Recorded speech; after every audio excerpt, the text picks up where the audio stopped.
This TED Talk features climate change activist Greta Thunberg, recorded live at TEDx Stockholm 2018.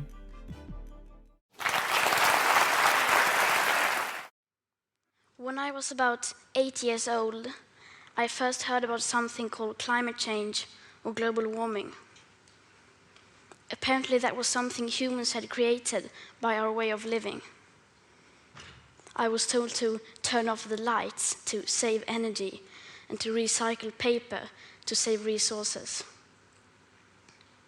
I remember thinking that it was very strange that humans, who are an animal species among others, could be capable of changing the Earth's climate.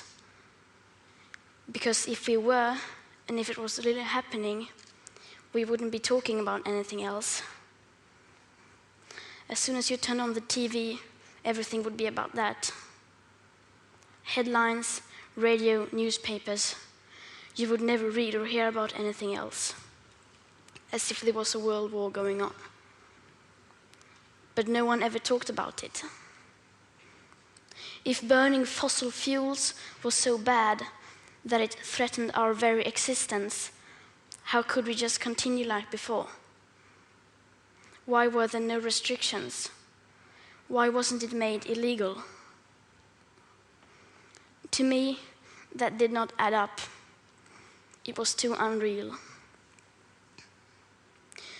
So when I was 11, I became ill. I fell into depression. I stopped talking, and I stopped eating. In 2 months, I lost about 10 kilos of weight.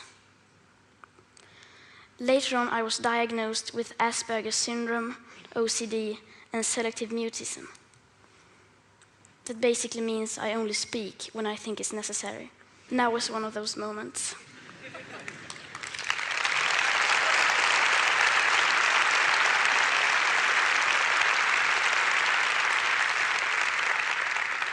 For those of us who are on the spectrum, almost everything is black or white. We aren't very good at lying, and we usually don't enjoy participating in the social game that the rest of you seem so fond of. I think in many ways that we autistic are the normal ones, and the rest of the people are pretty strange. Especially when it comes to the sustainability crisis, where everyone keeps saying that climate change is an existential threat and the most important issue of all, and yet they just carry on like before. I don't understand that, because if the emissions have to stop, then we must stop the emissions. To me, that is black or white. There are no gray areas when it comes to survival. Either we go on as a civilization or we don't. We have to change. Rich countries like Sweden need to start reducing emissions by at least 15% every year. And that is so that we can stay below a 2-degree warming target. Yet, as the IPCC have recently demonstrated, aiming instead for 1.5 degrees Celsius would significantly reduce the climate impacts. But we can only imagine what that means for reducing emissions. You would think the media and every one of our leaders would be talking about nothing else, but they never even mention it. Nor does anyone ever mention the greenhouse gases already locked in the system, nor that air pollution is hiding a warming, so that when we stop burning fossil fuels, we already have an extra level of warming, perhaps as high as 0.5 to 1.1 degrees Celsius. Furthermore, does hardly anyone speak about the fact that we are in the midst of the 6th mass extinction, with up to 200 species going extinct every single day. That the extinction rate is today between 1,000 and 10,000 times higher than what is seen as normal. Nor does hardly anyone ever speak about the aspect of equity or climate justice, clearly stated everywhere in the Paris Agreement, which is absolutely necessary to make it work on a global scale. That means that rich countries need to get down to 0 emissions within 6 to 12 years with today's emission speed. And that is so that people in poorer countries can have a chance to heighten their standard of living by building some of the infrastructure that we have already built, such as roads, schools, hospitals, clean drinking water, electricity, and so on. Because how can we expect countries like India or Nigeria to care about the climate crisis if we, who already have everything, don't care even a second about it or our actual commitments to the Paris Agreement?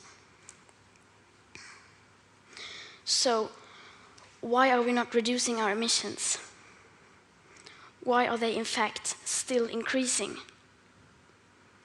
Are we knowingly causing a mass extinction? Are we evil? No, of course not. People keep doing what they do because the vast majority doesn't have a clue about the actual consequences of our everyday life. And they don't know the rapid changes required. We all think we know, and we all think everybody knows, but we don't.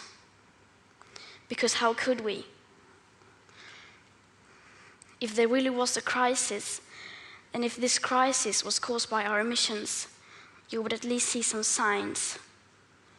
Not just flooded cities, tens of thousands of dead people, and whole nations leveled to piles of torn down buildings. You would see some restrictions, but no.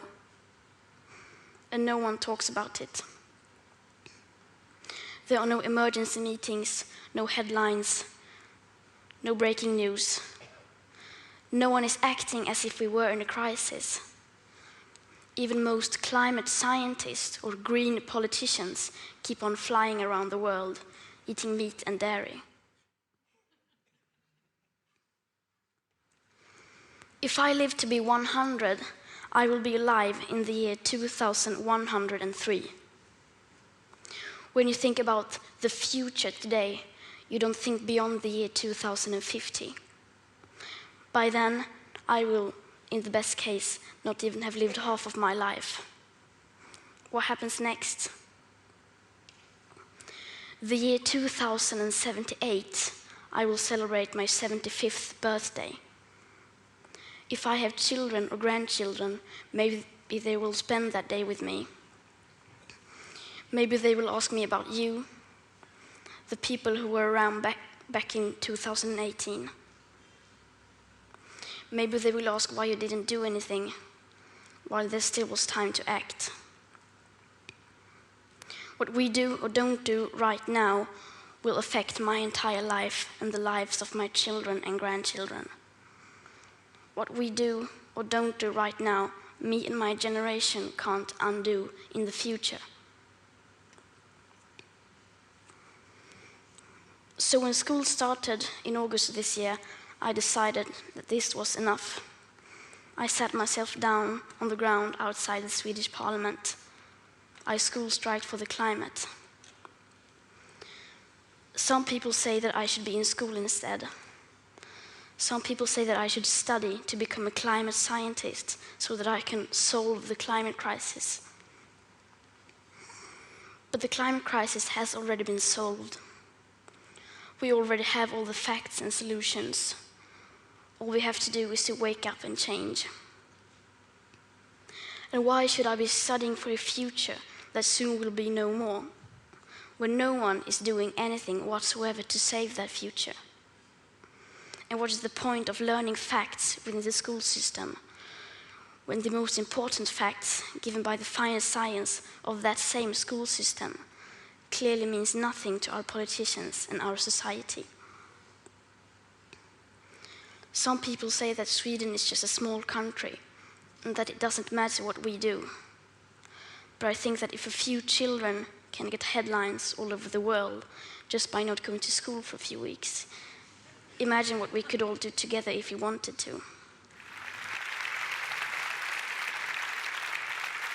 Now we're almost at the end of my talk. And this is where people usually start talking about hope. Solar panels, wind power, circular economy, and so on. But I'm not going to do that. We've had 30 years of pep talking and selling positive ideas. And I'm sorry, but it doesn't work. Because if it would have, the emissions would have gone down by now. They haven't. And yes, we do need hope. Of course we do. But the one thing we need more than hope is action. Once we start to act, hope is everywhere. So instead of looking for hope, look for action. Then, and only then, hope will come. Today, we use 100 million barrels of oil every single day. There are no politics to change that. There are no rules to keep that oil in the ground. So we can't save the world by playing by the rules, because the rules have to be changed. Everything needs to change, and it has to start today. Thank you.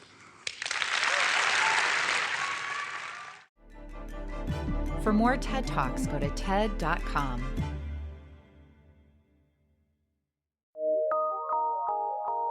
PRX.